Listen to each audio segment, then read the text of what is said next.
Naranasan mo na ba yung pakiramdam na hindi ka tanggap ng mga tao sa paligid mo? Yung ginawan ka ng kasalanan kahit hindi naman totoo dahil nga hindi tanggap ng mundo ang iyong pagkatao? Nako, isa pong makapagbagbag damdamin ang ihahatid ko sa inyong kwento ngayong araw na to, pero napakaganda at napaka-inspiring naman talaga ng kwentong ito. Kaya trust me na worth it po ang inyong pagsistay at worthy po ito ng iyong time. So eto na, wag na nating patagalin pa ang ating tampok na kwento ngayong araw na ito dito lamang sa inyong paboritong programa, ang Dear Mama Mia.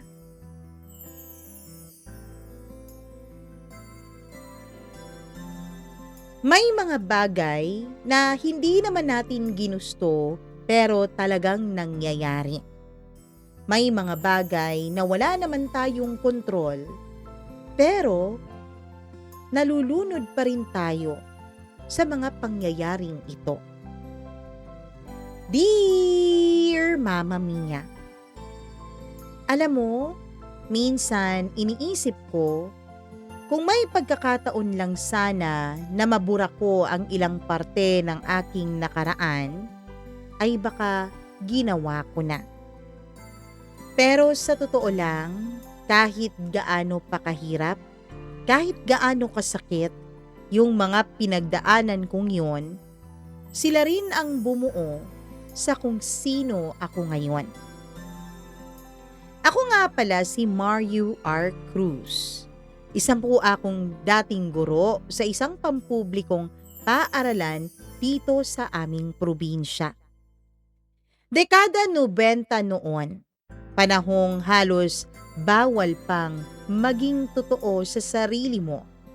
Dahil kung gagawin mo yon, huhusgahan ka at kukutsain ng mga tao. Panahong kapag narinig lang ng mga tao ang salitang bakla, tatawa na kaagad o kaya naman ay iiwas na tila ba isa itong malaking kasalanan o isa itong nakakahawang karamdaman. Hindi ko makakalimutan yung unang beses kong tinawag akong sir sa klase. Iba yung pakiramdam, may halong kaba, tuwa at takot. Kasi habang tinatanggap ko yung respeto bilang isang guro, alam kong may tinatago akong bahagi ng sarili ko na kailanman hindi ko dapat ipakita sa kahit na sino. Mama Mia, lumaki po ako sa isang konserbatibong pamilya. Ang tatay ko ay sundalo. Ang nanay ko naman ay may puwesto ng pagtitinda ng karne sa palengke. 5 kaming magkakapatid at ako ang pangatlo. Sa bahay pa lang, Mama Mia, bawal na agad ang pagiging malambot. Kapag nahuli akong naglalaro noon ng Barbie ng pinsan ko, sinturon agad ang katapat ko. Anak, lalaki ka. Pinanganak kang lalaki kaya magiging lalaki ka, Mario. Paulit-ulit kong naririnig noon mula sa bibig ng tatay ko. Pero kahit anong sigaw pa niya, Mama Mia, hindi ko mapigilan talaga ang aking sarili. Mas gusto kong maglinis ng bahay kesa sa maglaro ng tombang preso sa labas. Mas gusto kong manood ng Maalaala Mo Kaya kesa sa mag-basketball. Alam kong iba ako. At alam kong mali ang pagiging iba ko sa paningin ng ibang tao. Kaya nung nakatapos na ako ng kolehiyo at nagpasya na akong magturo, yun ang naging takbuhan ko, Mama Mia. Sa loob kasi ng classroom, pakiramdam ko ay may kontrol ako sa mundo ko. Ako si Sir Mario. Maayos, matino at iginagalang. Sa labas, baka isa lang akong baklang itinatago. Pero sa loob ng aking silid-aralan, Ako yung guro na pinakikinggan, minamahal at hinahangaan ng aking mga estudyante. Pero hindi po ganun kadali ang lahat. Noong 1996, unang taon ko sa pagtuturo, maliliit lang yung estudyante ko sa high school pero marurunong ng manghusga. Isang araw habang nagsusulat ako sa pisara, may narinig akong mahinang bulungan sa likod. "Uy, bakla si sir ano? Tingnan mo parang babae magsalita." Para pong tinusok ng karayom ang dibdib ko, Mama Mia. Gusto kong ipagsigawan na wala silang karapatang manghusga, pero natakot ako. Sa halip ay ngumiti lamang ako at nagpatuloy na magturo. Pag-uwi ko, pasok ako agad sa silid ko at dun ako umiyak. Doon nagsimula yung mga araw na lagi kong itinatago kung sino ba talagang katauhan ko. Naging maingat ako sa aking kilos, pananalita at pati na rin sa aking pananamit. Nagbago ako para lang hindi ako masabihang bakla ng kahit na sino, Mama Mia. Pero alam ko na mahihirapan akong ikubli habang buhay ang sarili ko pong pagkatao. Mama Mia, marami po akong gustong limutin. Pero minsan, kahit ayaw mo, ay kusa talagang nagbabalik ang mga ito.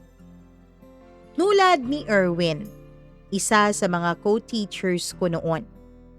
Matangkad, moreno at palatawa. Siya lang yung unang hindi ako trinato na iba. Lagi niya akong tinutulungan. Pinagtatanggol kapag may nagsasabing napakalambot ko para sa isang lalaki. Hanggang sa dumating yung mga gabing magkasabay na kami sa paglalakad pauwi. Tapos nagkakape na kami sa may kanto. Nagkukwentuhan tungkol sa buhay-buhay. Simple lang kung tutuusin pero sa bawat ngiti niya, hindi ko po mapigilan ang kiligin, Mama Mia. At hindi ko po mapigilan lalo ang mahulog sa kanya. At doon ako natakot kasi bawal, lalo na sa sitwasyon ko. Hindi tanggap ng lipunan ang mga baklang katulad ko. Tapos, pareho pa kaming teachers, Mama Mia. Baka malaman ng iba, baka mawala yung katiting na respeto nila sa akin. Baka masira ang pangarap kong maging isang principal balang araw. Pero siguro, Mama Mia, ang damdamin ng tao ay hindi talaga magawa-gawang pigilan. Dahil ako, parang nahihirapan ako sa bawat araw na dumaan. Hanggang sa isang gabi, pagkatapos ng inuman ng mga guro sa faculty, ay nagpaiwan siya kasama ako. Tumatawa kami noon dahil may mga biro siyang hindi ko na maalala ngayon. Tapos, ang naaalala ko lang ay bigla kaming tumahimik. Nakatingin siya sa akin, parang may gustong sabihin, or should I say, may gustong aminin. "Alam mo, Mario," sabi niya, "kahit anong sabihin ng iba, okay lang sa akin kahit sino ka pa." Hindi ko alam kung papaano ko tatanggapin yung kanyang sinabi noon, Mama Mia. Umiyak ako. At yung gabing yun ay naging simula ng isang lihim na pareho naming itinatago. Pero minsan, Mama Mia, hindi mo kailangang gumawa ng kasalanan para ikaw ay maparusahan. Minsan, sapat na maging iba ka sa paningin ng iba para ikaw ay parusahan nila. Nung lumalim na yung pagkakaibigan naming dalawa ni Erwin, ay napansin ko na mas madalas na kaming magkasamang dalawa. Naglalakad, nagkakape, nagkakatuwaan sa faculty room kapag wala kaming klase. Wala naman po kaming ginagawang masama. Pero sa mata ng mga mapanghusga, iba na agad ang ibig sabihin ng closeness naming dalawa. Isang tanghali, Mama Mia, habang kumakain kami sa kantin, ay biglang sumulpot si Ma'am Lydia, yung pinakamatanda sa mga co-teachers ko. May hawak siyang tray at sa halip na sa harap naming maupo, ay tumabi siya sa kabilang mesa at biglang nagsalita. Alam mo, Erwin, baka mapagkamalan ka na niyan ha? Sabay turo sa akin. Bakit naman po, ma'am? Tanong ni Erwin at nakangiti pa rin. Kasi baka isipin ng mga estudyante na ano ka rin, na nahawa ka na rin. Sagot niya sabay tawa na para bang wala siyang ibang ibig sabihin, pero alam kong may halong pangungutya ang tawa niyang iyon. Tahimik lang ako noon, Mama Mia. Pero sa totoo lang, parang gusto ko nang lamunin ako ng lupa. Si Erwin, ngumiti pa rin siya, pero kita ko na sa mga mata niya na naiinis na rin siya sa mga sinasabi ni Ma'am Lydia.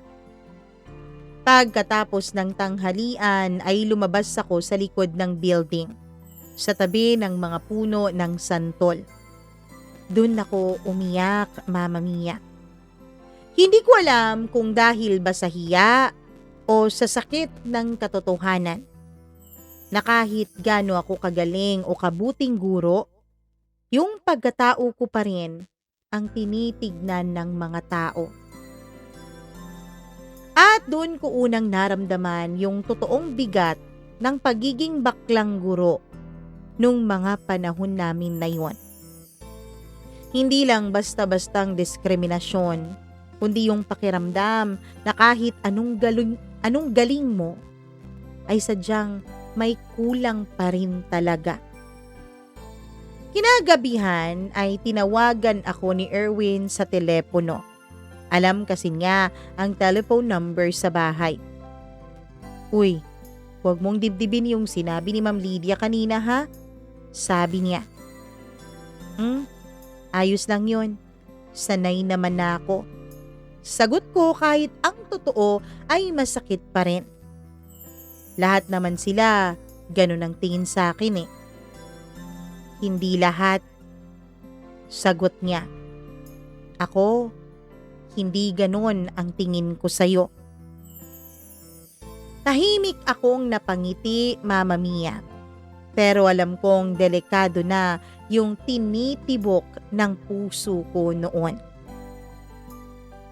Lumipas pa ang ilang mga buwan. Naging normal na ulit ang takbo ng buhay ko. Akala ko noon, Mama Mia, ay tapos na ang mga bulong-bulungan. Pero mali pala ako.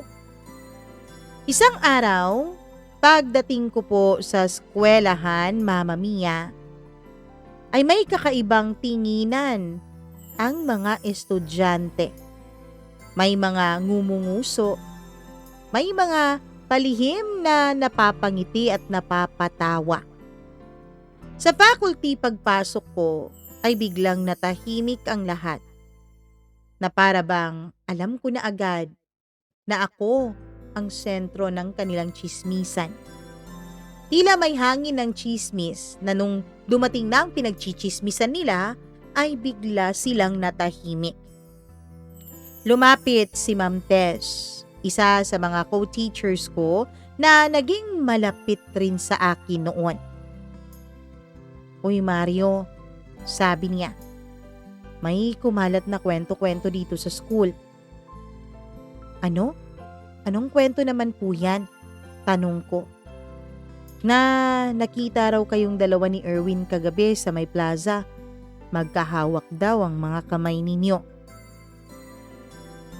Mama Mia, para pong biglang nanlabo ang paningin ko. Hindi totoo yun. Nagkasabay lang kaming umuwi. Nagkataon lang na umulan kaya tinakpan ko siya ng payong.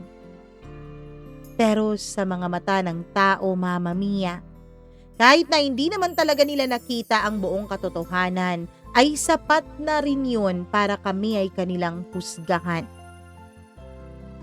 Kinabukasan pa noon ay pinatawag ako ng principal. Siguro, Mama Mia, iniisip ko noon ay baka nakaabot na sa kanya ang tsismis. Sir Mario, maupo ka muna, sabi niya. At nung naupo na ako ay tinitigan niya ako. Sir, tungkol po ba yun sa kumakalat na tsismis? Hindi po yun totoo. Sagot ko. Hindi yun. May mga reklamo mula sa iilang mga magulang. Sana maintindihan mo. Ayaw naming magkaroon ng iskandalo sa paaralang ito. Iskandalo. Ouch! Ang sakit marinig. Na para bang kasalanan na lang na magmahal o makasama ang taong gusto mo. Pinigil ko po ang luha ko sa harap ng principal namin. Sir, sabi ko, wala po akong ginagawang masama. Guru po ako. Hindi ko hahayaang madungisan ang pangalan ng paaralang ito. Alam ko naman, Sir Mario. Pero alam mo naman ang panahon ngayon. Hindi pa handa ang lahat sa mga ganong klaseng usapin. Pag-uwi ko, Mama Mia, ay dumiretso ako sa simbahan. Noon ako umupo sa pinakalikod. Tahimik na umiiyak. Tinatanong si Lord, bakit ganito? Bakit kasalanan ng magmahal? Bakit tila kasalanan ko ang aking pagkatao? Hindi ko naman po ito sinasadya. Hindi ko naman po ito ginusto. Kung may pagpipilian lang ako, hindi ko naman pipiliin ang maging bakla dahil napakahirap. Walang sagot sa mga naging tanong ko noon, Mama Mia. Pero ramdam kong may pighating bumabalot sa buong pagkatao ko. Hanggang sa dumating ang araw na hindi ko na po kinaya. Kasi Mama Mia, yung nag-iisang tao na akala ko ay makakaintindi sa akin, yung nag-iisang tao na akala ko ay laging nandyan para sa akin at hindi ako bibitawan at hindi ako iiwanan, ay nagbago rin bigla. Si Erwin, Mama Mia. Bigla na lang po siyang umiwas sa akin. Bigla na lang po siyang hindi namamansin. Kung nagkakasalubong man kami, ngumingiti lang siya. Kung kinakausap ko man siya, lagi niyang sinasabi na may aasikasuhin pa siya at may klase pa siya. Inisip ko noon, siguro napagod din siya sa mga mata ng tao na laging nakamasid sa amin. Siguro napagod din siya sa mga bibig na laging nagbubulong-bulungan kapag kami ay dumadaan sa kanilang harapan.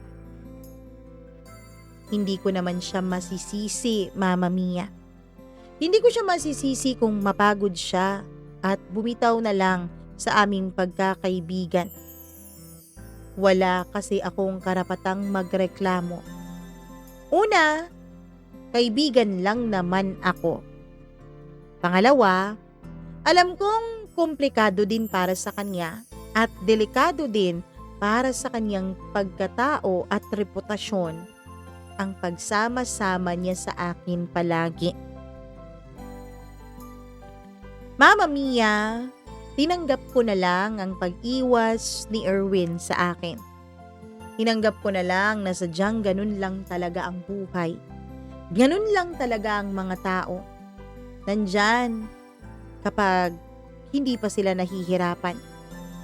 Pero kahit gaano kabuti, kahit gaano pa kahalaga sa kanya ang inyong pagkakaibigan, kapag nalagay na sa alanganin ng kaniyang pagkatao, bibitaw at bibitaw rin siya. Kaya naman isang gabi, nagulat na lang ako, Mama Mia, dahil biglang pumunta sa bahay si Erwin. May dala-dala pa siyang sobre. Mario, sabi niya, nandito ako para ipaalam sa'yo ang desisyon ko. Lilipat na ako ng school sa Pampanga. Nagulat ako, Mama Mia. Ayos lang sa akin na iwasan niya ako, pero ang hindi ko siya makita araw-araw ay tila mga karayom iyon sa puso ko na paulit-ulit akong tinutusok. Bakit? Isang salita ang namutawi sa aking mga labi. Mas mabuti na rin siguro to para matahimik na ang lahat. Matahimik ka na. Matahimik na rin ako. Matahimik na rin ang mga taong nag-iisip ng kakaiba tungkol sa atin. Hindi ko siya masisisi sa kanyang naging desisyon, Mama Mia, pero hindi ko rin talaga maiwasan ang masaktan. Dahil lang nag-iisa at natatangi kong kaibigan na hindi ako hinuhusgahan, ngayon ay tuluyan na akong iiwanan. Nung isinara na niya yung gate namin at tumalikod na siya, pakiramdam ko po, Mama Mia, ay parang may isang kutsilyong tumusok sa dibdib ko. Para po akong nasugatan ng isang malalim na sugat na hindi ko alam kung kailan maghihilom.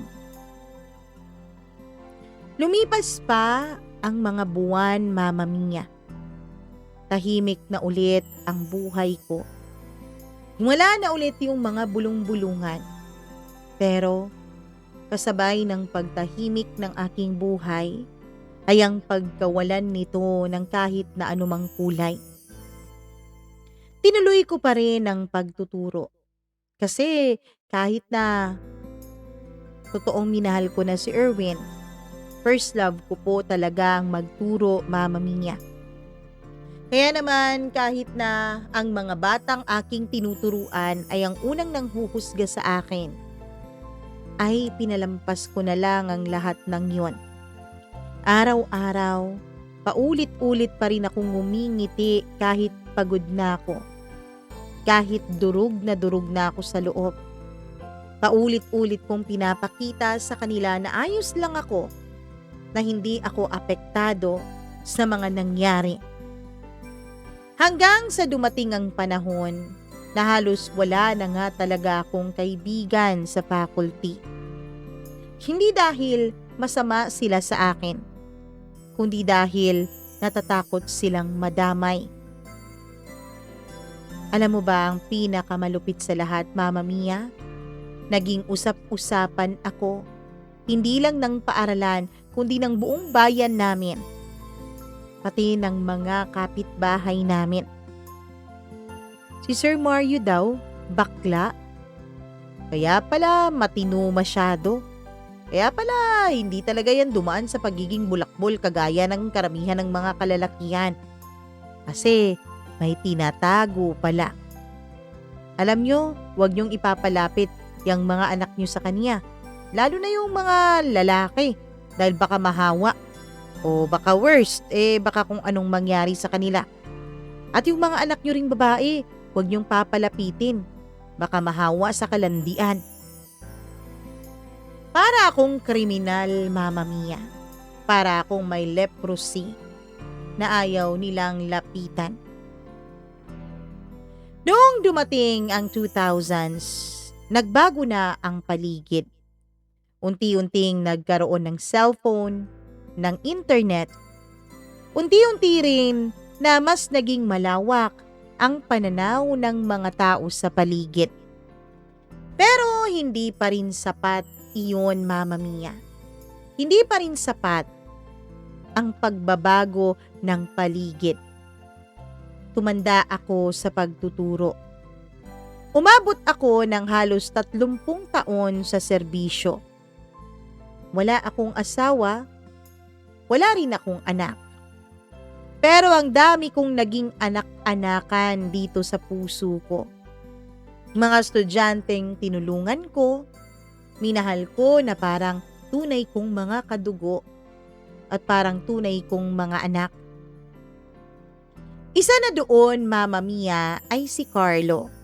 Isang batang mahina sa aking klase, pero masipag naman.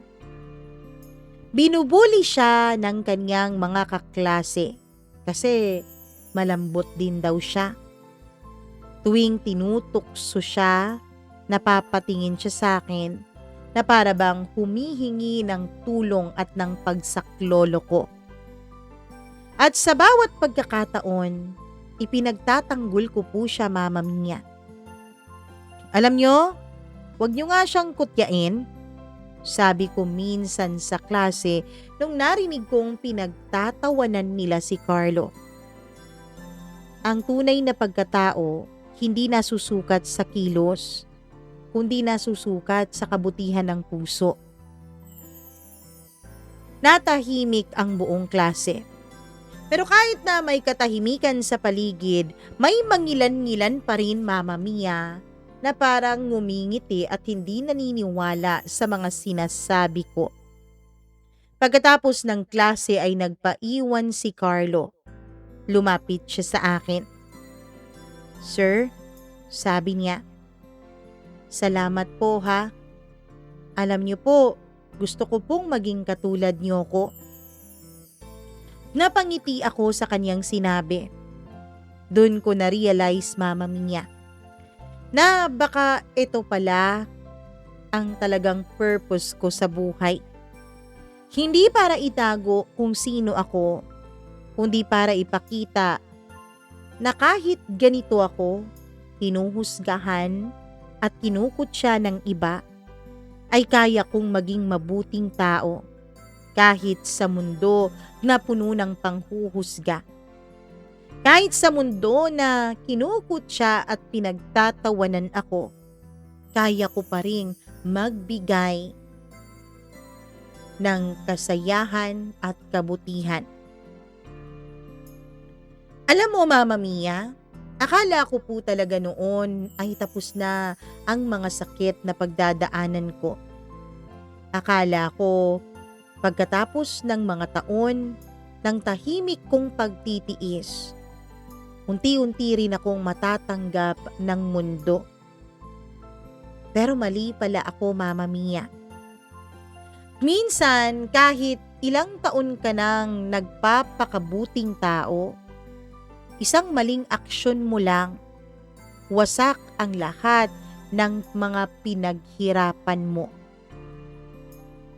Mama Mia, taong 2003, nagtuturo pa rin ako sa parehong paaralan.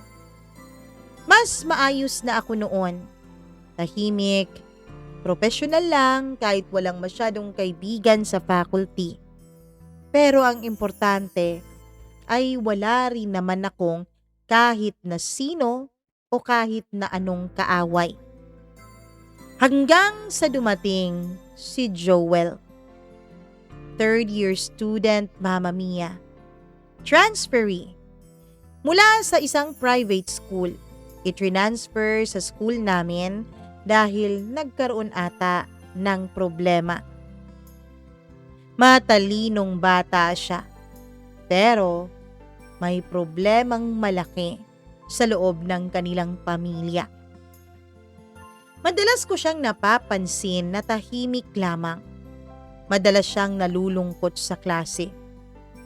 Kaya naman, Mama Mia, nung ilang araw ko nang napapansin ang pananahimik niya at ang lungkot ng kaniyang mga mata, ay ipinatawag ko na siya minsan para siya ay aking kausapin at malaman ko kung ano ba ang pinagdadaanan ng kaniyang mga magulang at pamilya. Gusto ko pong maging involved sa buhay ng mga estudyante ko. Gusto kong kahit papaano makatulong ako. Gusto ko lang siyang tulungan, gaya ng ginagawa ko sa lahat ng mga estudyante kong namomroblema. Pagkatapos ng klase ay kaming dalawa na lang ang naiwan sa classroom. Joel, okay ka lang ba? Napapansin ko kasi na napakatahimik mo mula nung dumating ka dito. Akala ko nag-a-adjust ka pa, pero ilang araw at ilang linggo na, tahimik ka pa rin. Sorry pero napapansin kong malungkot ang mga mata mo. May problema ka ba? Tanong ko. Wala po Sir Mario. Si Papa ko po kasi. Umalis na po. Ano? Opo, umalis na at hindi na niya kami babalikan pa. Joel, alam kong mahirap yung pinagdadaanan mo. Hindi ko man yan masyadong maintindihan dahil hindi ko napagdaanan. Alam kong apektado ang pag-aaral mo. Kung gusto mo nang makakausap, nandito lang ako ha. Tumango siya at ngumiti, Mama Mia. Wala namang masama. Wala akong ibang intensyon. Mula noon ay nag-uusap na kaming dalawa ni Joel. Sa akin niya sinasabi ang mga problemang pinagdadaanan niya. Sa akin rin niya sinasabi ang mga pangarap niya. Mama Mia, ang nais ko lang naman ay maging isang guide para sa aking mga estudyante. Ang nais ko lang naman magkaroon ng pagkakataon na iiwas ang kahit isang bata sa posibilidad na baka magkaroon siya ng pangit na kinabukasan dahil sa masama at pangit din niyang pinagdadaanan. Yun lang po. Alam ng Diyos yun na yun lang ang intensyon ko at wala ng iba. Pero Mama Mia, hindi pala ganun ang tingin ng ibang tao sa ginagawa kong pagtulong kay Joel. Alam mo naman siguro kung papaano kumalat ang mga chismis, Mama Mia. Isang maling kwento lang o isang kwento lang na may binawas ka o dinagdag ay nagiging malaking apoy na ito. Nadadagdagan, mas lalong nagniningas, mas lalong umaalab. 2 linggo pagkatapos ng pag-uusap namin ni Joel, ay pinatawag ako ng principal. Mama Mia, parang nostalgic sa akin ang pagpapatawag ng principal noon. Naalala ko tuloy si Erwin. Ang una at huling beses na pinatawag ako ng principal ay yung tungkol sa kanya. Pagkatapos ng maraming taon, heto na naman ako. Pagpasok ko sa opisina ay gulat na gulat ako, Mama Mia, dahil nandoon si Joel. Kasama yung nanay niya. Umiiyak siya, Mama Mia. Si Sir, ano pong nangyayari dito? Bakit niyo po ako pinatawag? Tanong ko na hindi ko mapigilan ang kabahan, Mama Mia, kahit wala naman po akong ginagawang masama. Sir Mario, sabi ng principal, may reklamo laban sa'yo. Reklamo po? Sa akin? Oo. Nandito ngayon ang nanay ni Joel. Ayon sa kanya, minolestya mo raw ang anak niya. Mama Mia, para pong may sumabog na bomba sa tenga ko nung marinig ko yon. Parang tumigil ang buong mundo ko at unti-unti itong nawawasak. Ano? Sir, hindi po totoo yan. Halos pasigaw ko ng sagot. Ma'am, Tinulungan ko po yung bata. Tinulungan ko lang po yung anak ninyo. Wala po akong ginagawang masama. Paliwanag ko doon sa nanay. Pero Mama Mia, ewan ko ba sa lipunang ito? Parang isang sabi lang ng estudyante, naniniwala agad sila. Hindi man lang nila tinatanong kung ano ang totoo. Hindi man lang nag-iimbestiga. Parang pinaniwalaan na nila agad porket sinabi ng estudyante laban sa kanyang guro. Kahit anong paliwanag ko, Mama Mia, parang wala nang nakikinig sa akin. Yung mga mata nila, punong-puno na ng pagdududa at panghuhusga. Ang pinakamasakit, Mama Mia, yung mga dati kong kasamahang guro, mga nakangiti pa sa akin kahapon bago kami naghiwa-hiwalay para umuwi sa kanya-kanya naming bahay. Ngayon ay umiiwas na at halos hindi na makatingin sa akin. Mama Mia, naging napakalaking eskandalo iyon sa buong paaralan.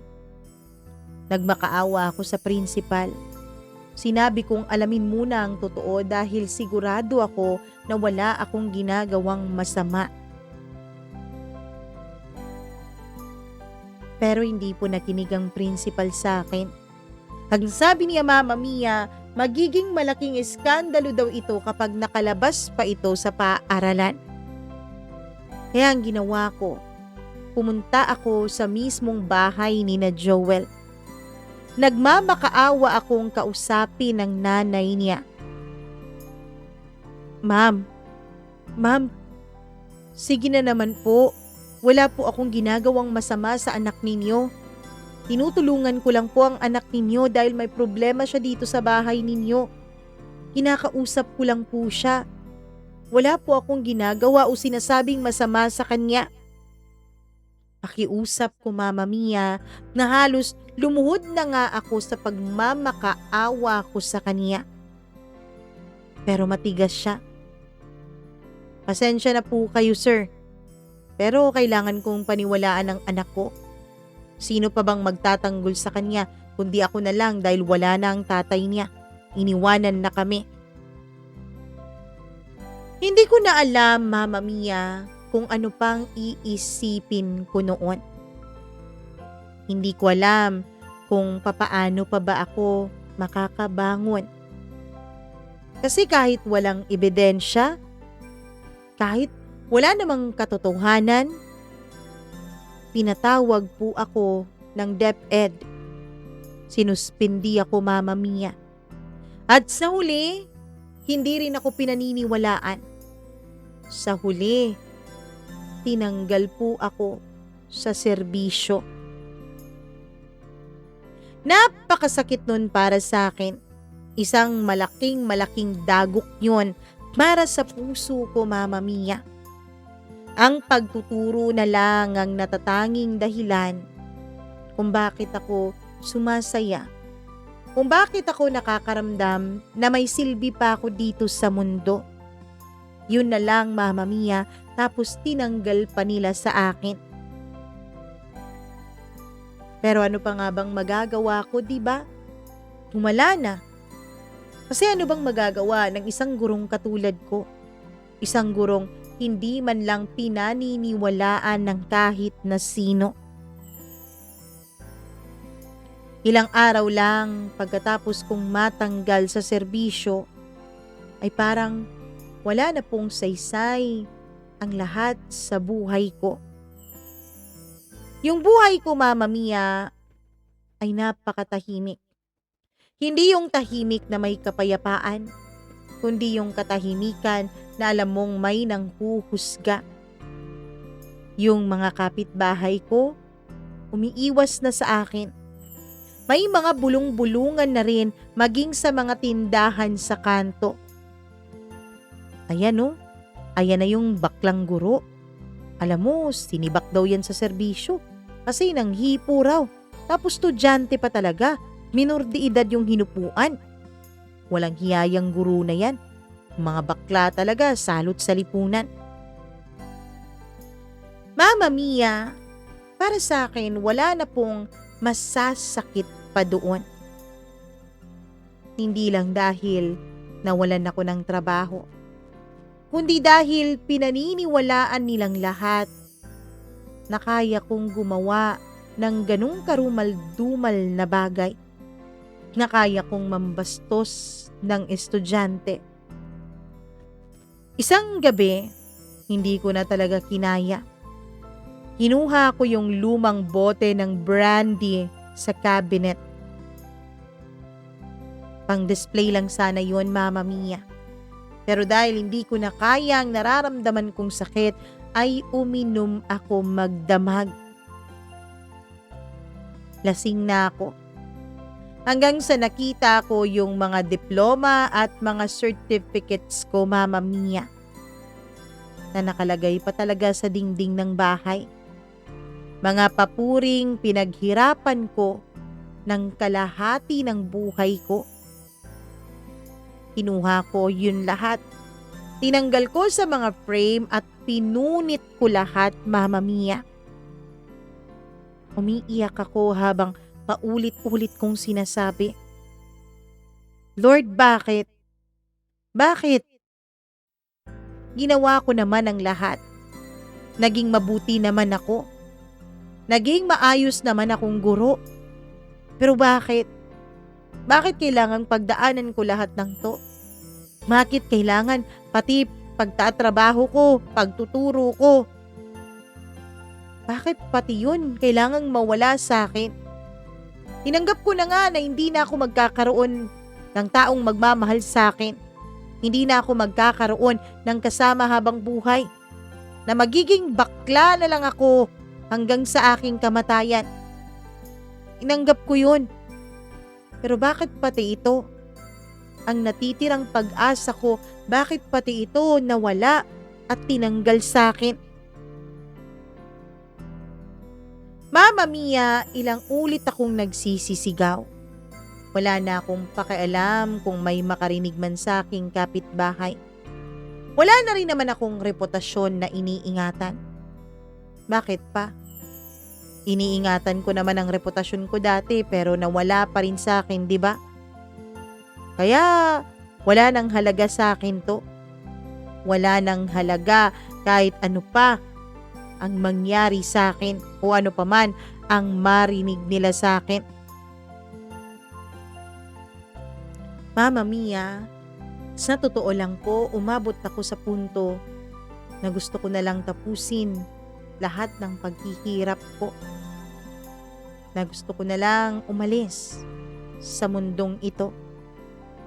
Pero habang hawak-hawak ko na yung kutsilyo sa kusina, ay biglang sumagi sa aking alaala si Carlo. Yung estudyante kong malambot din katulad ko. Yung estudyante kong binuli ng mga kaklase niya. Yung estudyante kong minahal ko na parang kadugo ko at tunay kong anak. Naalala ko pati yung sinabi niya sa akin dati. Sir, gusto ko pong maging katulad niyo. At doon ako napahinto sa binabalak kong gawin. Kasi naisip ko, Mama Mia, kung tatapusin ko ang buhay ko ngayon, para na rin akong sumuko. Para na rin akong sumuko para sa lahat ng katulad kong itinatakwil ng mundo. Binitawan ko yung kutsilyo. Pagkatapos pumunta ako sa lababo at naghilamos. Tinignan ko ang sarili ko sa salamin. Hindi pwedeng matapos sa ganito ang buhay mo. Mamamatay din naman tayong lahat. Antayin mo lang ang panahon mo. Pagkatapos noon ay naglinis ako ng mga pinag-inuman ko. Yung basag na bote ng brandy, nilinis ko. Nung nasigurado ko ng malinis na ang kalat, ay naligo ako tsaka ako natulog. Isang desisyon ang nabuo sa utak ko, Mama Mia. Patuloy akong lalaban. Patuloy kong ipaglalaban hindi lamang ang aking sariling pagkatao, kundi pati rin yung mga batang ako. Lumipas ang ilang taon. Natigil nga ako sa pagtuturo dahil natanggal nga ako sa serbisyo at wala nang tumatanggap sa akin na mga public school, Mama Mia. Pero kahit natigil ang propesyon ko, hindi tumigil ang buhay ko. Naganap ako ng maliit na trabaho. Naging tutor ako. Minsan, tagapagsulat ng mga test papers para sa mga private schools. Tahimik lang ang buhay ko. Walang humihingi ng paliwanag sa akin. Walang nagtatanong tungkol sa aking nakaraan. Minsan, Mama Mia, aaminin ko po na dumadaan pa rin sa isip ko ang posibilidad na paano kaya kung makahanap ako ng pag-ibig. Paano kaya kung makahanap ako ng taong magmamahal sa akin? Tapos dumaan sa isipan ko ang unang lalaking tumanggap sa akin.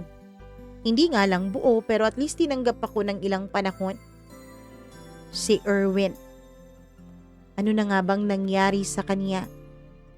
Makalipas ang halos 10 taon mula nung huli kaming magkita, kumusta na kaya siya? At isang araw, Mama Mia, habang naglalakad ako sa palengke, ay may humawak sa balikat ko. Mario? Paglingon ko ay siya nga. Hindi nagbago ang boses niya kaya kilala ko kahit nakatalikod pa ako. Pero iniisip ko noon na baka imahinasyon ko lang ang narinig ko kaya lumingon ako. Pero siya nga, Mama Mia. Si Erwin. Tumanda na rin siya katulad ko. May mga bahagyang uban na rin sa kaniyang buhok. Pero yung ngiti niya, parehong-pareho pa rin. Tumahimik kami sandali. Parang parehong hindi alam kung ano ang sasabihin. Parehong hindi handa sa naging aming pagkikita.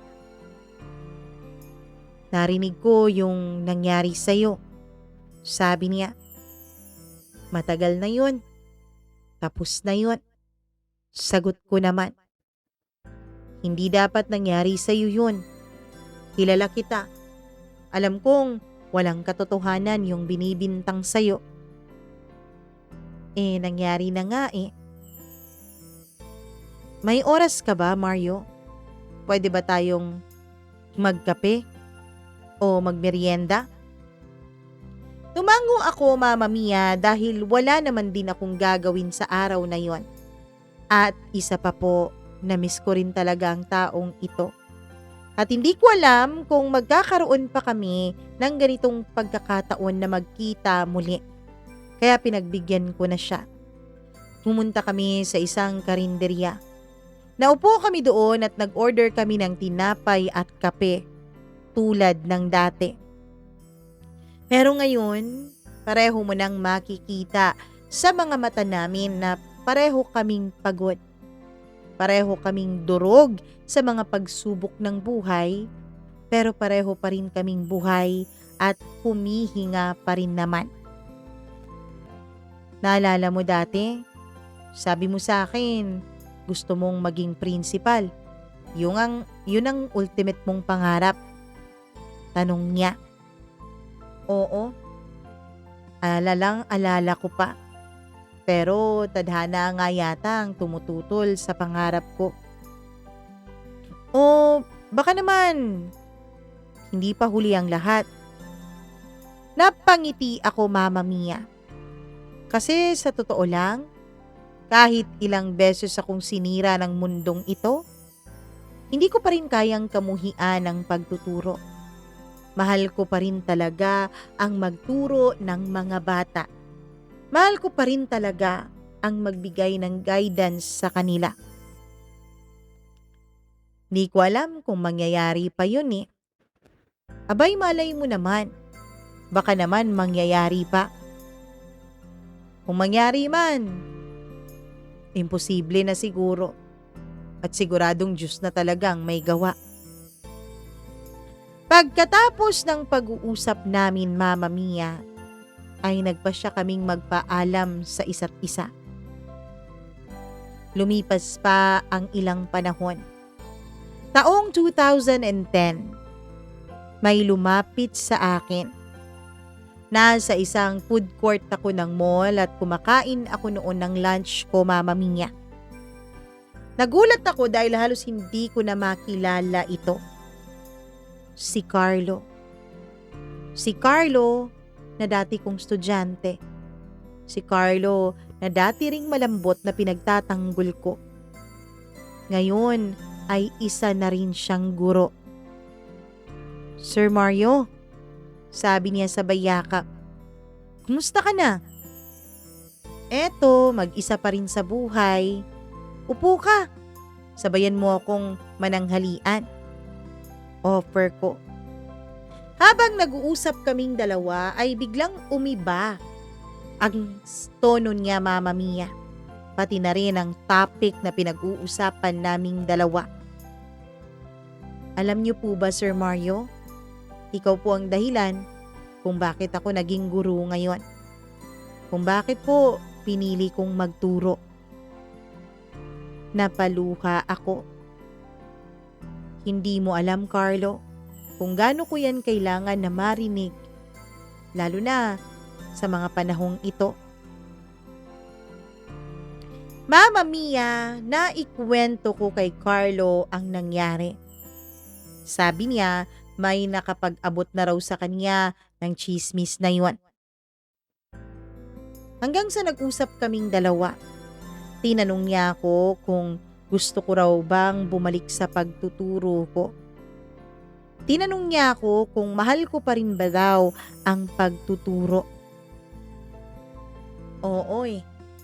Kahit pa ilang beses akong hinusgahan ng mundong yun, kahit pa ilang beses akong tinapon at sinuka ng mundong yun, mahal ko pa rin talaga ang magturo.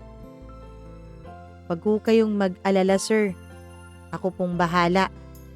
Tinulungan niyo ako dati kaya tutulong din ako sa iyo ngayon. Mama Mia, akala ko ay hanggang salita lang yung sinabi ni Carlo. Akala ko dahil lamang sa pakikisimpatya at pakikiramay niya sa pinagdaanan ko. Pero hindi pala. Isang araw may tumawag sa cellphone ko. Isang hindi ko kilalang numero. Si Carlo. Sabi niya, Mama Mia, magbihis daw ako at may interview daw ako. Nagulat ako sa sinabi niya. Yun pala ay inirekomenda niya ako sa isang paaralan. Siya ang tumulong sa akin para makabalik ako sa pagtuturo. Sa isang maliit lang naman na private school, Mama Mia. Doon, walang pakialam ang mga tao kung ano ang kasarian mo. Siguro dahil na rin 2010 na rin yon. Tanggap na ang mga katulad ko kahit papaano. Ang importante doon sa bagong paaralan na pinagtuturuan ko, basta marunong kang magturo at mahal mo ang mga bata at ang propesyon mo, mamahalin at tatanggapin ka rin nila. Mama Mia, sa unang araw na bumalik ako sa pagtuturo ay halos hindi po talaga ako makapaniwala. Hindi ako makapaniwala na makakabalik pa rin ako dito. Noon ko naramdaman ulit ang mabuhay. Yung bawat tawa ng mga estudyante ko, bawat pagsasabi nilang, "Good morning, Sir Mario." Parang gamot lahat ang mga yon sa mga naging sugat ko sa nakaraan. Mama Mia, hindi ko na po inaakala na magiging maayos pa ang buhay ko pero nangyari. Kahit na hindi naman ganong kalakihan ang sinasahod ko doon sa pinagtuturuan kong private school, ay ayos na rin. Saktong-sakto na rin sa akin. Isa pa, pinapadalhan din naman ako ng mga kapatid ko. Ayos na rin ang buhay ko. Hanggang isang araw, isang hindi inaasahang panauhin ang dumalaw sa akin. Gabi na yun, Mama Mia. Mag-aalas 8 na noon. Sarado na ang bahay at ako naman ay naglalagay na ng mga marka sa test papers ng mga estudyante ko. Biglang may nag-doorbell sa labas ng gate namin. Wala akong inaasahang ibang bisita kaya gulat na gulat ako. Pagtingin ko mula sa bintana ay hindi ko maaninag ang tao pero alam kong lalaki ang nasa labas. Hindi kasi masyadong maliwanag ang labas dahil sira din noon ang poste na malapit lang sa bahay namin. Kaya naman lumabas ako para pagbuksan ito. Gulat na gulat ako, Mama Mia. Pagbukas ko ng gate at nakita ko siya ay nanigas sa gulat ang mukha ko. Mama Mia, ang taong nasa labas ay walang iba kundi si Joel. Yung batang nang bintang sa akin noon na minulestya ko raw siya. Nasa 20s na siya, Mama Mia. Magti-30s na nga siguro nung mga panahon na yon. Sir, sabi niya. Bigla siyang napaluha nung nakita niya ako. Oh, Joel? Ikaw na ba yan? Oo po, sir. O bakit ka na pa rito? Sir, gusto ko lang sanang humingi ng tawad sa'yo. Hindi ako nakapagsalita, Mama Mia. Hindi ko alam ang mga sasabihin ko nung mga panahon na yon.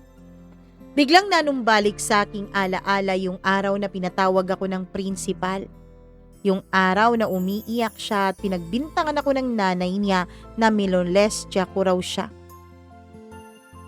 Sir, hindi ko po alam ang mga sinasabi ko noon. Galit na galit po ako sa mundo. Tapos, nung lagi po tayong nag-uusap, pinagchichismisan po ako ng mga kaklase ko. Pati na rin ng ibang mga nanay sa labas ng paaralan. Sinasabi nilang, bata mo raw ako. Natakot ako sa mga chismis, sir. Kaya naman, nakisama na rin ako sa kasinungalingan ng iba. Kung may ibang nagsabi na, uy baka naman minumolestya ka na ha? Pinanindigan ko yun, sir. Kahit alam ko pong wala naman po kayong kasalanan. Mama Mia, hindi ko po alam kung matutuwa ba ako o maiiyak. Sa halip ay niyakap ko na lang siya. Salamat, Joel, ha. Hindi mo alam kung gaano kalaking ginhawa yung ginawa mong paghingi ng tawad sa akin. Dahil sa totoo lang, Joel, ilang beses ko ring iniisip dati na baka totoo namang nabastos kita, hindi ko lang nalalaman. Pero ngayon, pinatunayan mo sa akin na hindi ko talaga ginawa yon. Mama Mia, dun ko na-realize. Minsan, dumarating din pala talaga ang hustisya, kahit na minsan ay natatagalan ito. Ngayon, Mama Mia, matanda na po ako. Wala na akong pamilya pero puno ang bahay ko ng mga alaala. Mga lumang pictures ng mga estudyante ko, mga liham ng pasasalamat, pati na nga rin mga lumang chalk na itinira ko bilang paalala sa isang buhay na minsan kong binuo mula sa kawalan. Madalas akong tumingin sa salamin at tanungin ang sarili ko, Mario, naging tama nga ba ang landas na pinili mo? At sa bawat sagot ng puso ko ay parehong-pareho pa rin. Oo, dahil minahal ko ang mga bata. Minahal ko ang trabaho ko at higit sa lahat, minahal ko ang sarili ko kahit ayaw ng mundo sa akin. Ngayon, Mama Mia, tuwing naririnig ko ang mga batang bukas loob na nagsasabing proud akong maging bakla, ay napapangiti ako. Kasi sa isang paraan, alam kong nakatulong akong buksan yung daan para sa kanila. Hindi ko man naranasan, Mama Mia. Ang pagtanggap na nararanasan nila ngayon ay masaya ako dahil kahit papaano, wala na sigurong isang katulad kong bata noon na makakaranas ng mga pinagdadaanan ko dati. At kung sakali man pong maririnig ng langit ang tinig ko, ito lang sana ang gusto ko pong sabihin. Hindi kasalanan ng maging totoo. Ang kasalanan ay yung hayaang takutin ka ng mundo hanggang sa makalimutan mo na ang sarili mong pagkatao at makalimutan mo na rin ang sarili mo. Maraming salamat po, Mama Mia. Sa ngayon, isa po itong programa ninyo sa mga pinagkakaabalahan ko sa araw-araw. Nawa ay marami pa po kayong ma-inspire na mag-share ng kanilang mga pinagdaanan sa buhay. Hanggang dito na lamang po itong aking kwento. Lubos na nagmamahal, Mario.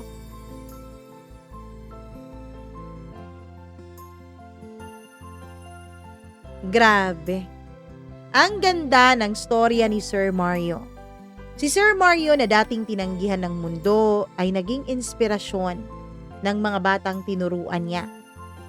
Hindi man siya nabigyan ng hustisya na nararapat sa kanya noon, pero sa puso ng mga taong minahal niya, siya ay simbolo ng tapang, kabutihan, at pag-ibig na walang kasarian.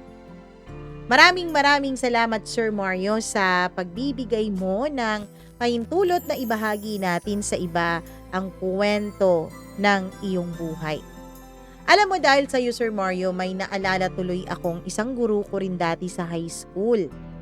Tulad mo ay napagbintangan din siya. Hindi ko nga lang din alam kung totoo ba yung ibinintang sa kanya. Ewan ko kung nasaan na siya ngayon. Pero hindi naman ako, parang no? Kasi high school kami noon, year 2003 ata yun. Parang ganon. Hindi kaya siya to?